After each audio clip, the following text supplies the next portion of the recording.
सीपीएमच्या मुंबई जिल्हा कमिटीतर्फे आलेले कॉम्रेड प्रभाकर शेट्टी आपल्यासोबत आहेत. पंजाब नॅशनल बँकेमध्ये ते कामगारांचे नेते राहिलेले आहेत आणि आता पक्षाचं काम ते पाहतात. मोठ्या प्रमाणावर इकडचे इन्चार्ज आहेत ते. त्यांच्याकडनं हा जो इकॉनॉमिक बॉयकॉटचा जो फंड आहे सगळीकडे आर्थिक बहिष्कार टाकणं याच्याबद्दल जो राजकारण देशभरामध्ये चालू आहे त्याच्याबद्दल आपण मार्क्सवादी कम्युनिस्ट पक्षातर्फे त्यांची जी भूमिका ती आपण जाणून घेऊया. मित्रांनो, आज ज्या पद्धतीने आपल्या देशात जे एक ध्रुवीकरणची राजनीती चाललेली आहे, त्या राजनीतीमध्ये इलेक्शनमध्ये वोट मिळवण्यासाठी आणि एक हिंदू राष्ट्र बनवण्यासाठी जो सगळा एजेंडा चालू आहे, ते जे महाराष्ट्रामध्ये संपूर्ण काम जे आहे असं वाटतंय की RSSनी निलेश राणे यांना दिलेले आहे.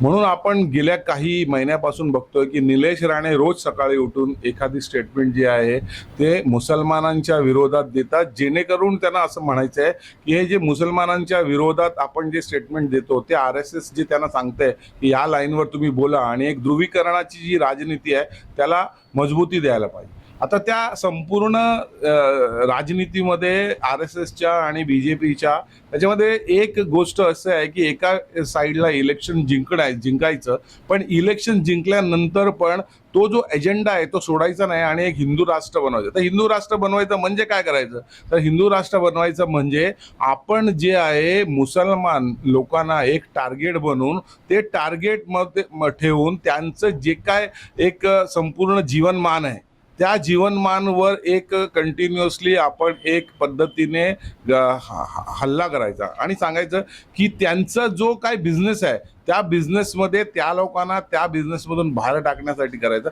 आणि हे निलेश राणे बोलतात, हे का फक्त निलेश राणे महाराष्ट्रात बोलतात असं नाही. तुम्ही UPला जाल तर हा प्रॉब्लेम आहे. आज आपल्या आपल्या महाराष्ट्रामध्ये आपला एक प्रॉब्लेम झाला आहे की आपल्या इकडची एक ग्रामपंचायत कनिफनाथ जे आपली जे एक काय म्हणतात त्याला एक उत्सव आहे, त्या उत्सवामध्ये मुसलमानांनी त्या इकडे स्टॉल लावू नये असं ग्रामपंचायतनी जे आहे ते डिसाईड केलं आहे वोटिंग करून. म्हणजे ग्रामपंचायतचा निर्णय आहे. म्हणजे हा तुमच्या संविधानाचा जो संपूर्ण देश चालवण्यासाठी आहे त्याच्या विरोधात. संविधानात सगळ्यांना अधिकार आहे, सगळीकडे काही कोणी आपला धंदा जो आहे तो करू शकतो, पण ते बाजूला काढून हा जो हिंदू आणि मुस्लिम हा जो खेळ आहे तो करायचा आणि त्याच्यामध्ये ह्या लोकांना बाहेर हे कर्नाटकमध्ये पण झालंय, उत्तर प्रदेशमध्ये पण झालंय आणि त्याच्यानंतर हिमाचल प्रदेश आणि तुमच्या उत्तराखंड या सगळ्या राज्यामध्ये पण मोठ्या प्रमाणात, गुजरातमध्ये आणि मध्य प्रदेशमध्ये तर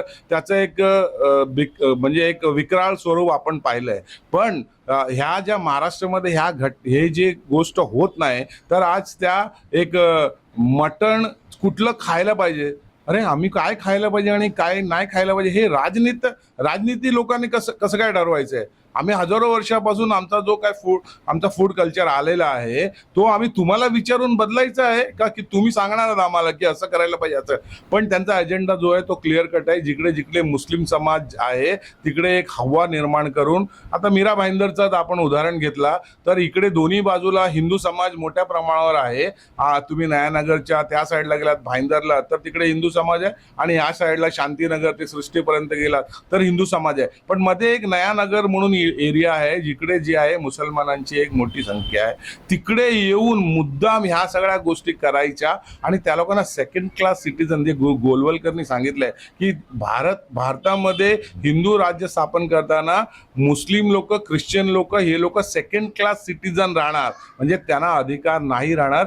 या गोष्टी ज्या पद्धतीने राबवायचा आहे तो जो राबवण्याचा काम जो आहे तो निलेश राणे ज्या पद्धतीने रोज उठून एक स्टेटमेंट देतात. आता जो हल्ली स्टेटमेंट आहे की हलाल खायला पाहिजे, अरे माझ्यासारख्या माणसाला जो लहानपणापासून मटण खातोय त्याला ते हलाल आहे का झटका आहे ते त्याला कधी माहीत नव्हतं. तर आम्ही आज शोधतोय की हलाल काय आहे आणि झटका काय आहे आणि त्याच्यानंतर मग सर्टिफिकेशन करायला पाहिजे. ते काम सरकारचं आहे ना सर्टिफिकेशन, मग ते राष्ट्रीय पातळीवर व्हायला पाहिजे की कोणाला द्यायचंय आणि कोणाला द्यायचंय. तुम्ही उठून ज्या पद्धतीने बोलताय हे जाणून बुजून एक डाव जो आहे महाराष्ट्रामध्ये आजही BJPचं सरकार असलं तरी पण इकडे जो आहे हिंदू मुस्लिम जो सौहार्दता आहे तो मोठ्या प्रमाणावर आहे आणि तो आपण मायानगरच्या चारी बाजूला पण बघू शकतो. काही जे लोक आहेत RSS BJP किंवा त्यांना जो खेळ खेळायचा आहे त्याच्या व्यतिरिक्त तुम्ही बघितलं तर लोकांमध्ये त्या पद्धतीने नाही आहे. आणि त्या पद्धतीने ते जे विष पेरण्याचं काम जे आहे ते कंटिन्युअसली आपले